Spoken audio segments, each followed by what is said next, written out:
제150편 세 번째 전도여행. 서기 29년 1월 16일 일요일에 아브너는 요한의 사도들과 함께 벳세다에 이르렀고, 이튿날 안드레 그리고 예수의 사도들과 함께 합동회의에 들어갔다. 아브너와 그 동료들은 본부를 헤브론에 두었고, 이 회의에 참석하려고 정기적으로 벳세다로 올라오는 버릇이 있었다. 이 합동회의에서 여러 문제 중에 병 고치기 위한 기도와 관련하여 어떤 형태의 기름을 병자들에게 바르는 관습을 고려하였다. 다시 예수는 토론에 참여하거나 그들의 결론에 관해 자기 의사를 밝히려 하지 않았다. 요한의 사도들은 병자와 고통받는 자를 보살피면서 바르는 기름을 언제나 썼고, 이것을 두 집단의 통일된 관습으로 만들려고 했으나 예수의 사도들은 그러한 규칙에 묶이려 하지 않았다. 1월 18일 화요일에 세 번째 갈릴리 전도 여행에 파송되기 위한 준비로 벳세다의 세베대 집에서 24사람과 단련된 전도사 약 75명이 합세했다. 이 셋째 사명은 7주 동안 이어졌다. 전도사들은 5명씩 무리를 지어 파송되었고, 한편 예수와 12사도는 거의 항상 함께 여행했다. 사도들은 경우가 닿는 대로 둘씩 짝지어 나가서 신자들에게 세례를 주었다. 거의 3주 동안 아브너와 그 동료들도 전도사 집단과 함께 일했고, 그들에게 조언하고 신자들에게 세례를 주었다. 그들은 막달라, 티베리아스, 나사렛, 그리고 갈릴리 중부와 남부의 모든 주요한 도시와 마을, 즉 이전에 방문했던 모든 곳과 다른 여러 군데를 찾아보았다. 이것은 북쪽 지역을 빼고 갈릴리에서 마지막 전도였다. 1. 여전도단. 땅에서 산 생애와 관련해 예수가 행한 대담한 모든 일 가운데 1월 16일 저녁에 갑작스런 선언이 가장 놀라운 일이었다. 내일 우리는 하늘나라에 봉사하는 일을 위해 여인 10명을 따로 세우리라. 사도와 전도사들이 휴가를 얻어 벳세다에서 자리를 비울 2주 기간이 시작되자 다윗에게 예수는 자신의 부모를 집으로 부르라, 그리고 이전에 야영지와 텐트 병원에서 행정 사무에 수고했던 경건한 여인 10명을 벳세다로 부르려고 사자들을 보내라고 요청했다. 젊은 전도사들에게 준 지침을 이 여인들 모두가 들었지만 그들이나 그 선생들에게나 예수가 하늘나라 복음을 가르치고 아픈 사람들을 보살피라고 감히 여자들을 세우리라는 생각이 결코 머리에 떠오르지 않았다. 예수가 선택하고 임명한 이 여자 10명은 다음과 같다. 수잔나는 나사렛 회당의 옛 하잔의 딸이요, 요한나는 헤롯 안티파스의 집사 추자의 아내요, 엘리자벳은 티베리아스와 세포레스의 어느 부유한 유대인의 딸이며, 마르다는 안드레와 베드로의 누나요, 라헬은 육체로 주의 아우 유다의 처제요, 나산타는 시리아인 의사 엘만의 딸이요, 밀가는 사도 토마스의 사촌이요, 롯은 마테 레위의 맏딸이며, 킬타는 로마인 백부장의 딸이요, 아가마는 다마스커스의 과부였다. 나중에 예수는 이 무리에 다른 두 여자, 막달라 마리아 그리고 아리마대 요셉의 딸 레베카를 더했다. 예수는 이 여인들에게 자체 조직을 만들라고 인가하고서 장비와 짐 실는 짐승을 살 돈을 마련해 주라고 유다에게 지시했다. 10사람은 수잔나를 단장으로 요한나를 회계로 뽑았다. 이때부터 계속 그들은 자체의 기금을 마련했고 결코 다시 지원을 받으려고 유다로부터 돈을 인출하지 않았다. 여자들이 회당 1층에도 허락되지 않던 그 시절에 하늘나라의 새 복음을 가르치도록 허가받은 선생으로 인정됨을 보는 것은 무척 놀라운 일이었다. 예수가 10 여인을 복음을 가르치고 봉사하라고 따로 구별했을 때 그가 이 여인들에게 책임지는 선서를 시킨 것은 모든 여자를 앞으로 영원히 자유롭게 만든 해방선서이었다. 남자는 이제 더 여자를 영적으로 열등한 사람으로 바라보아서는 안 됐다. 이것은 12사도에게도 명백한 충격이었다. 하늘나라에는 부자도 가난한 자도 없고 자유로운 자도 매인 자도 없으며 남자와 여자도 없고 모두가 똑같이 하나님의 아들, 딸이라. 주가 말씀하는 것을 여러 번 들었는데도 예수가 이 10 여인을 종교 선생으로 임명하고 그들과 함께 여기저기 여행하라고 허락하는 것까지 정식으로 제안했을 때 그들은 글자 그대로 깜짝 놀랐다. 전국이 이 조치에 떠들썩했고 예수의 적들은 이 움직임을 크게 이용했다. 그러나 어디서나 좋은 소식을 믿는 여자들은 선택받은 누이들을 굳게 지지했고 종교적인 일에서 여자의 자리를 이렇게 늦게나마 인정한 것에 대해 분명한 지지를 표현했다. 주가 떠난 바로 뒤에는 여자를 마땅히 인정하면서 사도들이 이렇게 여자의 해방을 실천했다. 하지만 그 뒤 세대의 사람들은 옛 관습으로 돌아갔다. 기독교 교회의 초기를 통해서 내내 여자 선생과 봉사자들을 여집사로 불렀고 이들은 널리 인정을 받았다. 그러나 바울이 이론으로는 이 모두를 인정한 것이 사실인데도 결코 자신의 태도에 정말로 이를 적용하지 않았고 이를 실천하기가 어려움을 몸소 발견했다. 2. 막달라에서 멈추어. 사도 일행이 벳세다로부터 길을 떠나자 여자들은 뒤에서 여행했다. 회의 시간에 그들은 언제나 앞자리에 연사의 바른 쪽에 무리를 지어 앉았다. 갈수록 더 여자들이 하늘나라 복음을 믿는 사람이 되었다. 그들이 예수나 사도들 중 하나와 개인적으로 이야기하기를 바랬을 때 이것은 많은 어려움의 근원이었고 난처한 일이 그치지 않았다. 이제 이 모두가 달라졌다. 여신도 가운데 누구라도 주를 만나거나 사도들과 의논하고 싶었을 때는 수잔나에게 갔고 12 여전도사 가운데 한 사람을 동반하여 당장에 주나 사도들 중 한 사람 앞으로 가곤 했다. 막달라에서 여자들이 처음으로 쓸모 있음을 보여주었고 그들을 택한 것이 지혜로웠음을 입증했다. 안드레는 전에 여자들, 특히 인품이 의심스러운 사람들과 함께 개인적으로 일하는 것에 대해 동료들에게 오히려 엄격한 규칙을 부과했다.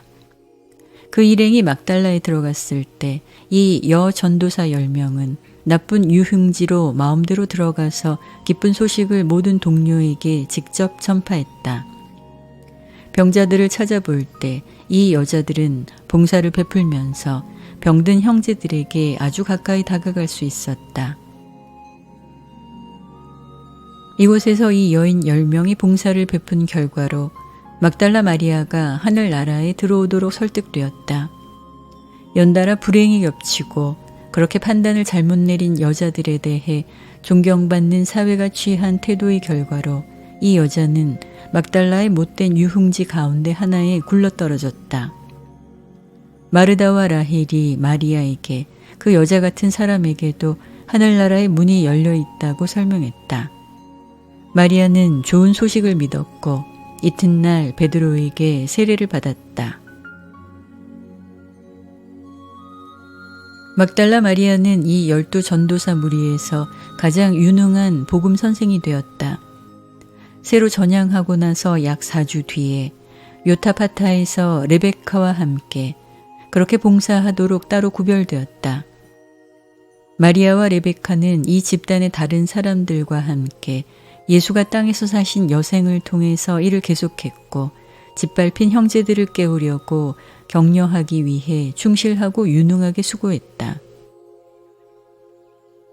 예수 일생의 드라마에서 마지막 비극의 사건이 연출되고 있을 때 한 사람만 제외하고 사도들이 모두 달아났는데도 이 여인들은 모두 자리에 있었고 한 사람도 그를 부인하거나 저버리지 않았다. 3. 티베리아스에서 지낸 안식일.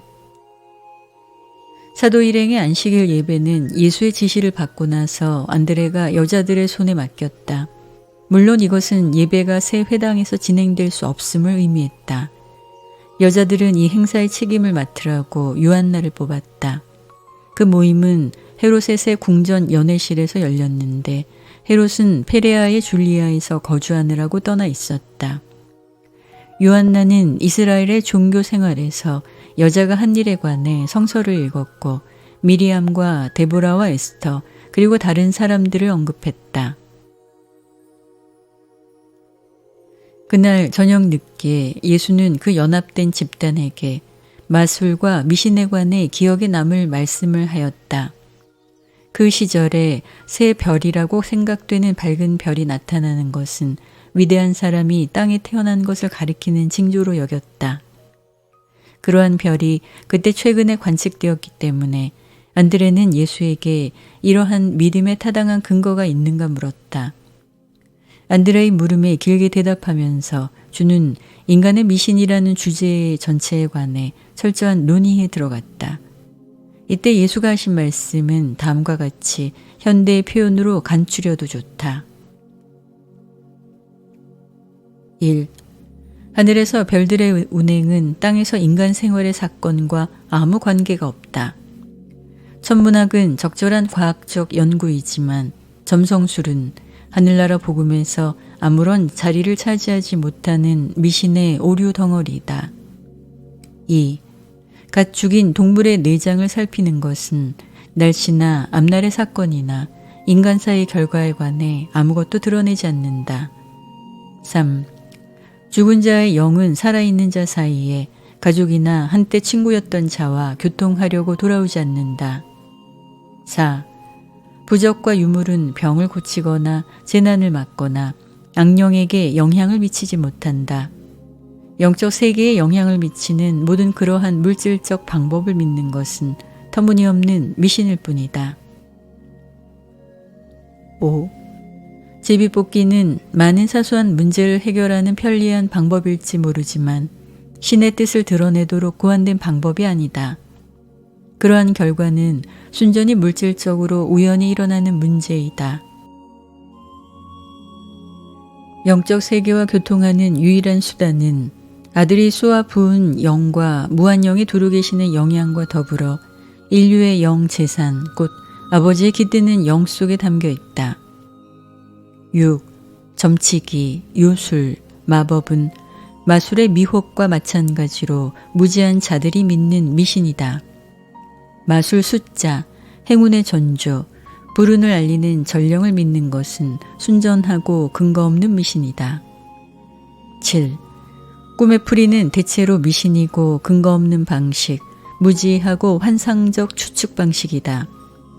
하늘나라의 복음은 원시 종교에 점치는 사제들과 아무 공통점이 없다.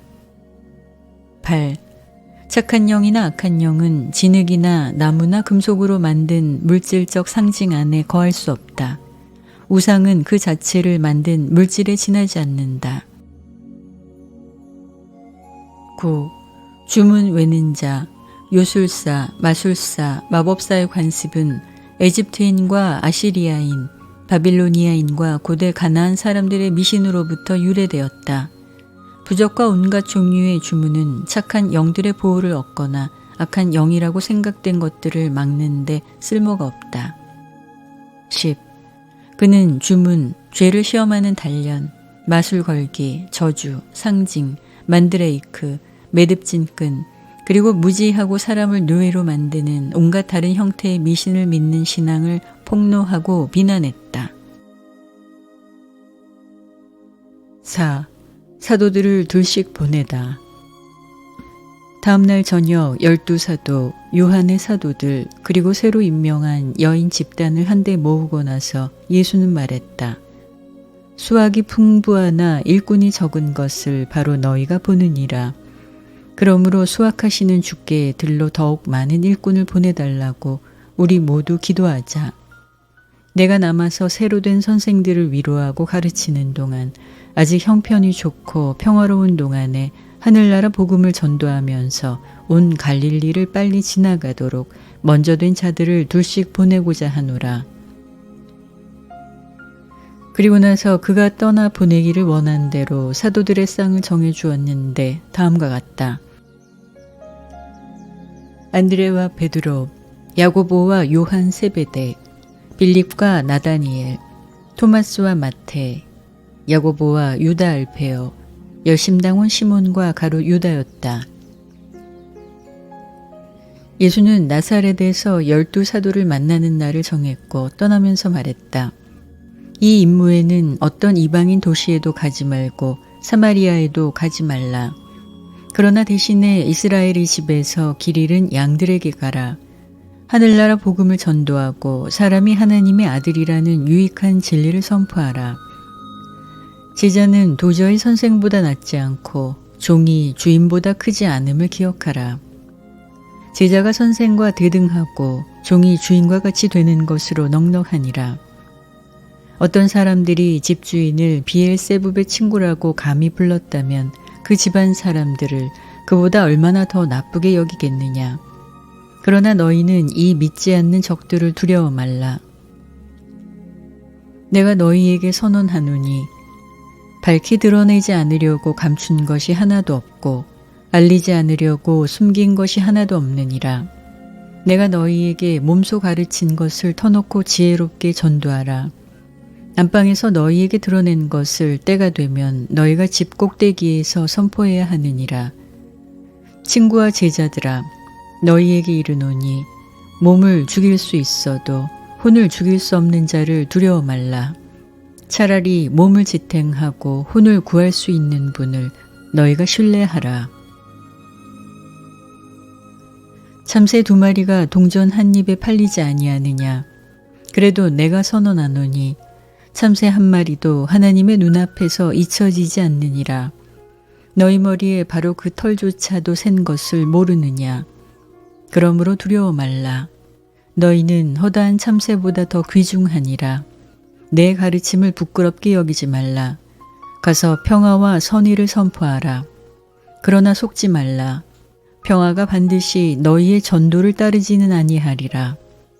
나는 땅에 평화를 주려고 왔어도 사람들이 내 선물을 물리칠 때 분열과 소동이 따르느니라. 한 집안에서 모두가 하늘나라 복음을 받아들일 때 참으로 평화가 그 집에 머물러도 집안에서 더러는 하늘나라에 들어가고 더러는 복음을 물리칠 때 그러한 분열은 오직 슬픔과 불행을 낳을 수 있느니라. 사람의 적이 집안에 있는 사람들이 되지 않도록 집안 전체를 구하려고 열심히 수고하라. 그러나 각 집안의 모든 사람을 위해 최선을 다하고 나서 너희에게 선포하노니 이 복음보다 아버지나 어머니를 더 사랑하는 자는 하늘나라에 들어갈 자격이 없느니라. 12사도는 이 말씀을 듣고 나서 떠나려고 준비했다. 그들은 주가 주선한 대로 예수와 다른 제자들과 만나려고 나사렛에서 모일 때까지 다시 함께 모이지 않았다. 5.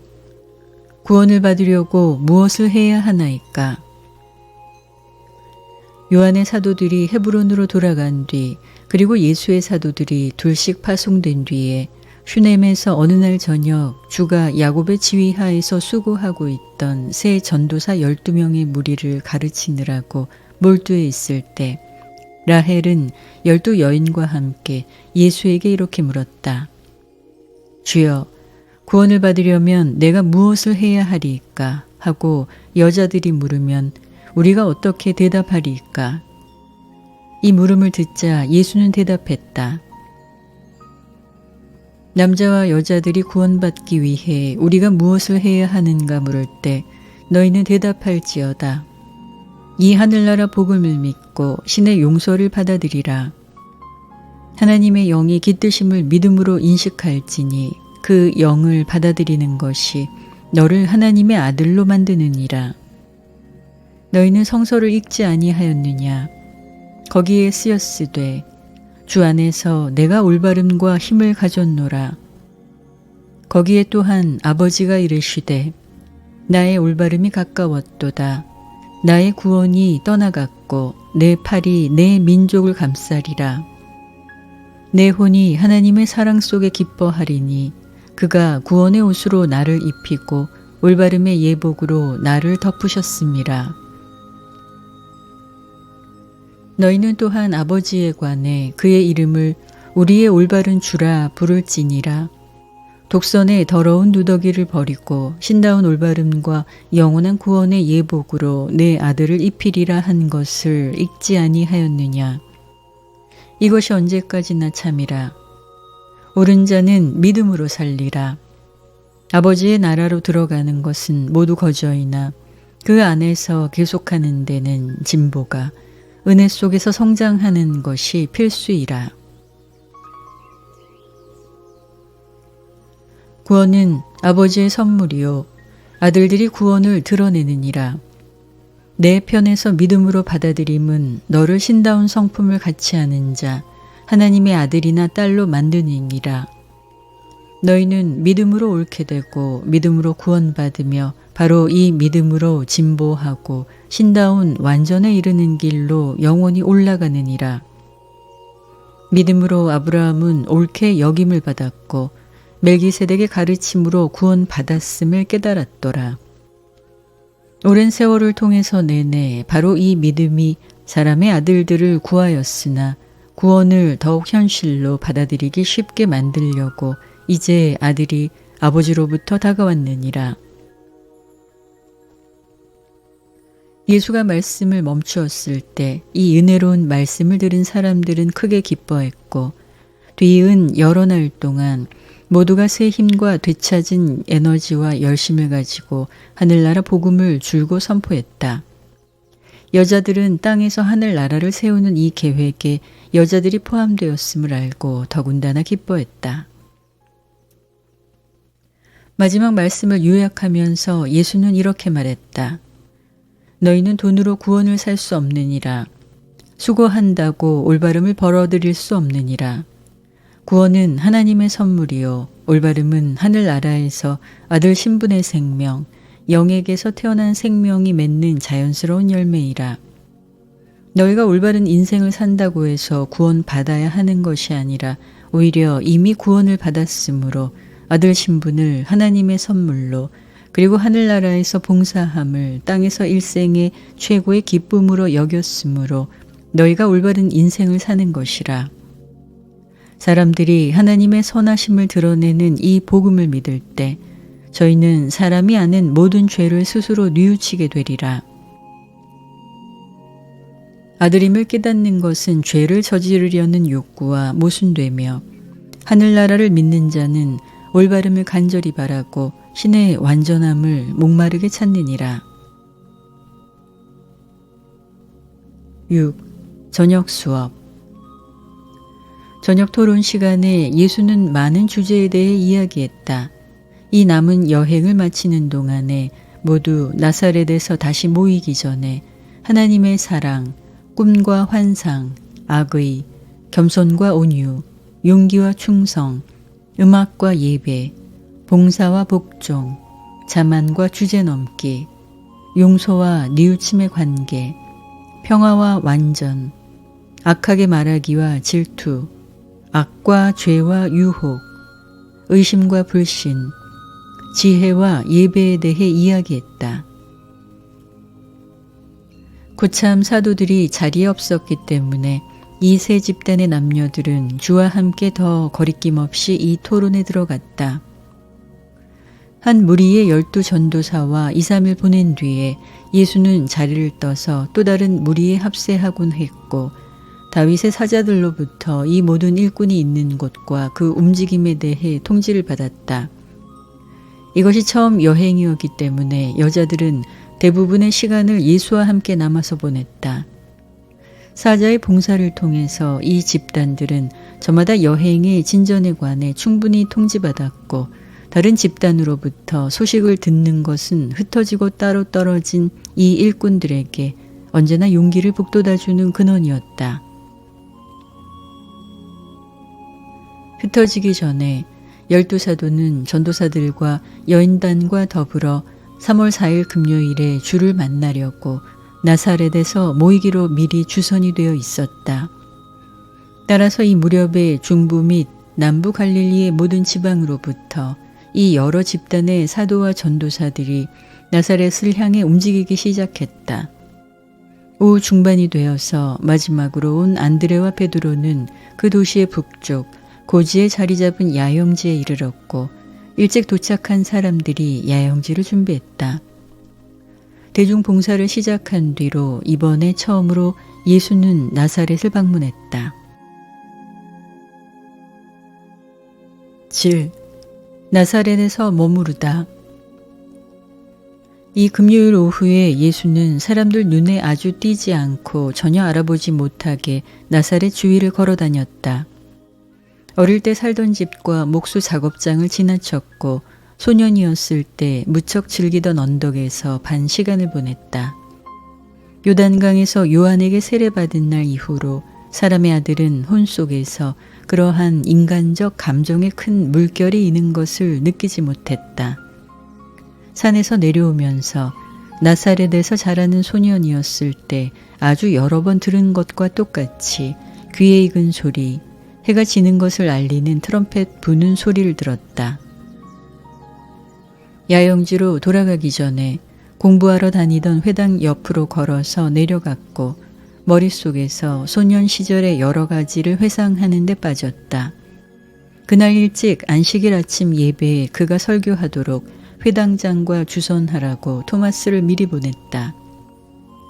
나사렛 사람들은 경건하고 올바르게 사는 것으로 소문난 적이 없었다. 세월이 지나자 이 마을은 근처 세포리스의 낮은 도덕 수준에 더욱 오염되었다. 예수의 어릴 때와 청년기를 통해서 나사렛에서는 그에 대해 의견이 갈라져 있었다.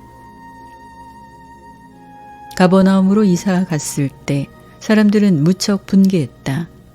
나사렛의 주민들은 옛 목수가 한 일에 관해 익히 소문을 듣기는 했어도 초기 전도 여행 중 어디에도 그의 잔뼈가 굵었던 마을을 넣지 않은 것에 감정이 상했다.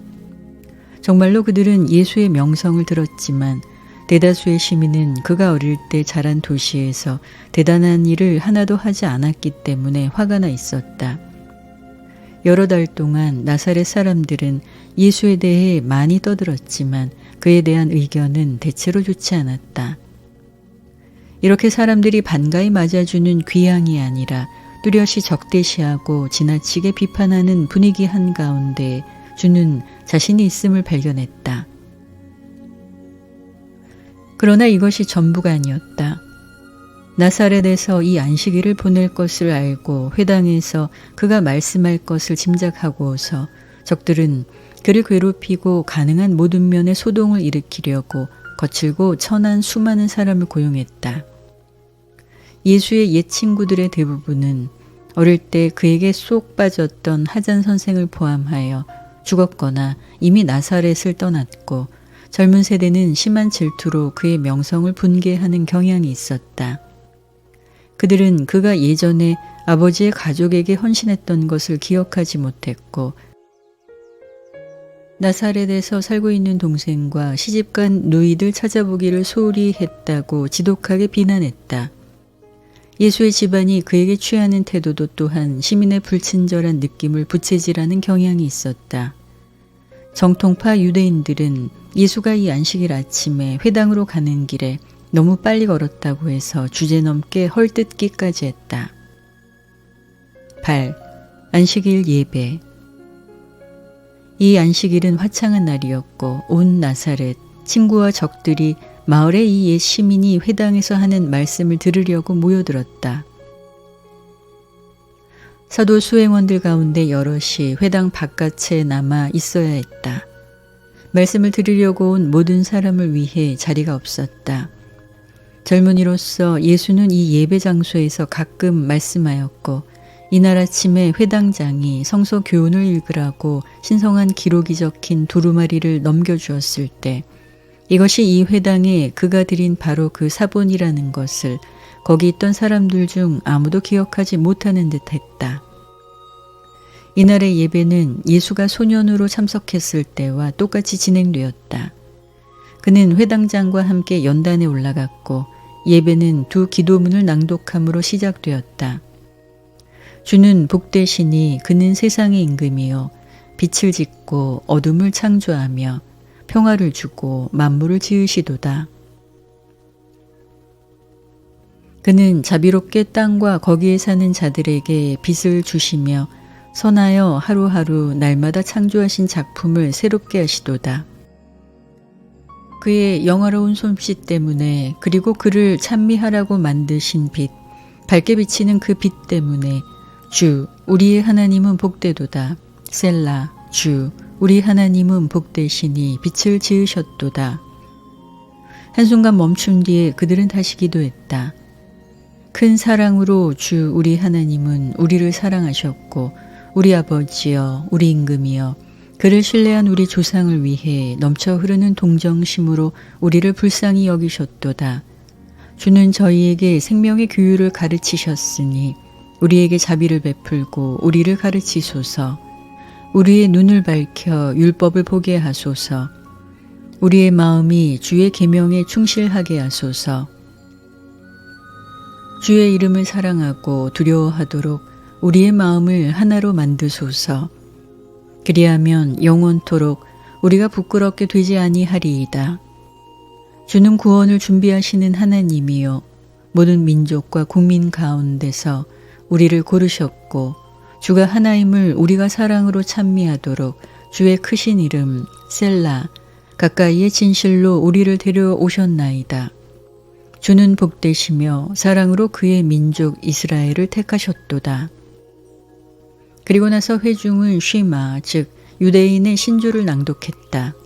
이 의식은 율법의 수많은 구절을 되풀이하는 것이요 예배하는 사람들이 하늘나라의 멍에 또한 밤과 낮에 적용되는 여러 계명의 멍에를 스스로 지는 것을 가리켰다. 다음에 셋째 기도가 이어졌다. 주는 야훼 우리의 하나님이요 조상의 하나님인 것이 참이나이다. 우리의 임금 우리 조상의 임금이며 우리의 구원자 우리 조상의 구원자요 우리의 창조자 우리를 구원하는 바위요 우리의 도움 우리의 구원자이로다. 주의 이름은 영원부터 계시고 주 외에 다른 하나님이 없도다. 구원받은 자들이 바닷가에서 주의 이름에 맞춰 새 노래를 부르나이다. 모두가 함께 찬미하고 주를 임금으로 인정하며 말하도다. 야훼가 영원토록 군림하리라. 이스라엘을 구하시는 주는 복되도다. 그리고 나서 회당장은 신성한 기록들이 들은 궤, 곧 상자 앞에 자리를 차지했고 19가지 축복의 기도, 곧 축도를 낭독하기 시작했다. 그러나 이 경우에 귀빈에게 강론할 시간을 더 주도록 예배를 짧게 하는 것이 바람직했다. 따라서 축복의 처음과 마지막 구절만 낭독했다. 이것이 처음 구절이었다. 주 우리의 하나님이여 우리 조상의 하나님 아브라함, 이삭, 야곱의 하나님은 복되도다. 크고 막강하고 두려운 하나님 자비와 친절을 보이고 만물을 지으시며 조상에게 하신 은혜로운 약속을 기억하고 자신의 이름을 위해 사랑으로 저희 후손의 후손에게 구원자를 불러오시도다. 아 임금 도와주는 자 구원자여 방패여 아 주 야훼여 아브라함의 방패는 복되도다. 다음에 마지막 축복이 따랐다. 주는 임금이요 모든 평화의 주인이니 아 주의 민족 이스라엘에게 큰 평화를 언제까지나 내리소서. 항상 어느 때라도 이스라엘에게 평화를 내리심이 주의 눈에 보기 좋사옵나이다. 주 야훼는 복되시니 그의 민족 이스라엘에게 평화를 내리시나이다. 회당장이 축도를 낭독할 때 회중은 그를 바라보지 않았다. 그는 축도가 끝난 뒤에 그 경우에 적당한 비공식 기도를 드렸고 이것이 끝나자 모든 회중이 합쳐서 아멘하였다. 그리고 나서 하자는 궤로 다가가서 한 두루마리를 꺼냈고 성서 교훈을 읽으라고 예수에게 내밀었다. 7사람을 불러서 율법에서 적어도 세 구절을 읽게 하는 것이 관습이었지만 방문객이 자신이 선택한 교훈을 읽도록 이 경우에 이 관습이 보류되었다. 예수는 두루마리를 바꿔서 일어서서 신명기에서 읽기 시작했다. 오늘날 내가 너희에게 주는 이 계명을 너희에게 감추지 않았고 이것이 멀리 있지도 않음이라. 그 계명이 하늘에 있어 우리가 그 말씀을 듣고 행하도록 누가 우리를 위해 하늘로 올라가서 가져올까 하고 너희가 말하지 못하느니라. 계명이 바다 건너에 있어 우리가 그 말씀을 듣고 실천하도록 누가 우리를 위해 바다를 건너서 그 계명을 가져올까 하고 너희가 말하지도 못하느니라.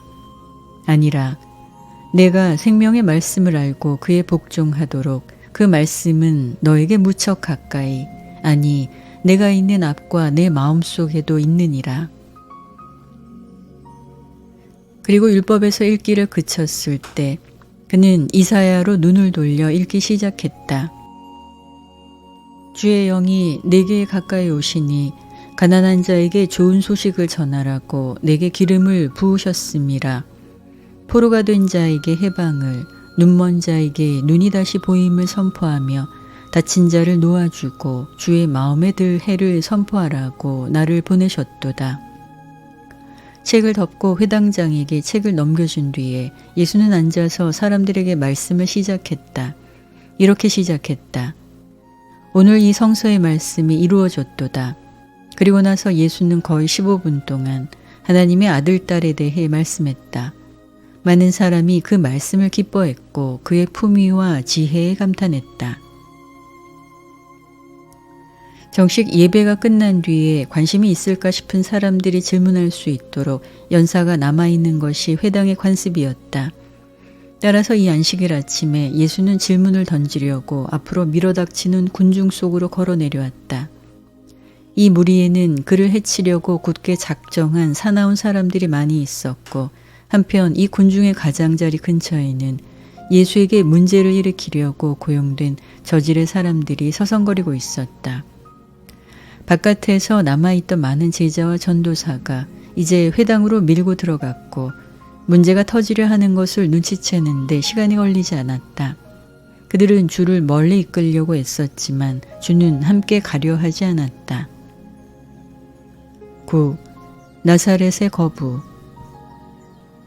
예수는 회당에서 큰 무리의 적들과 드문드문 흩어져 있는 추종자들에게 자신이 둘러싸여 있음을 알아차렸다. 그는 무례한 물음과 심술궂은 농담에 응답하여 반은 유머로 대답했다. 옳도다. 나는 요셉의 아들이라. 나는 목수요 너희가 나로 하여금 의사여 자신을 고치라 하는 속담을 생각나게 하느니라. 너희가 듣던 바와 같이 내가 가버나움에서 행한 일을 나사렛에서 하라고 도전하는데 놀라지 않노라. 그러나 선지자가 제 나라와 제 민족 바깥에서는 명예가 없지 않도다 성서도 선언하는 것을 너희가 증언하라고 요청하노라. 그러나 그들은 예수를 떠밀고 비난하는 손가락으로 그를 가리키면서 말했다. 너는 나사렛의 사람들보다 내가 더 낫다고 생각하는구나. 너는 우리를 떠났어도 내 동생은 평범한 일꾼이요 내 누이들은 아직도 우리 사이에 사느니라. 우리는 내 어머니 마리아를 아노라.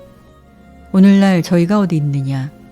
너에 관해 우리는 큰 소문을 들으나 우리가 보아하니 내가 돌아와서 아무 기적도 행하지 않는구나. 예수는 대답했다.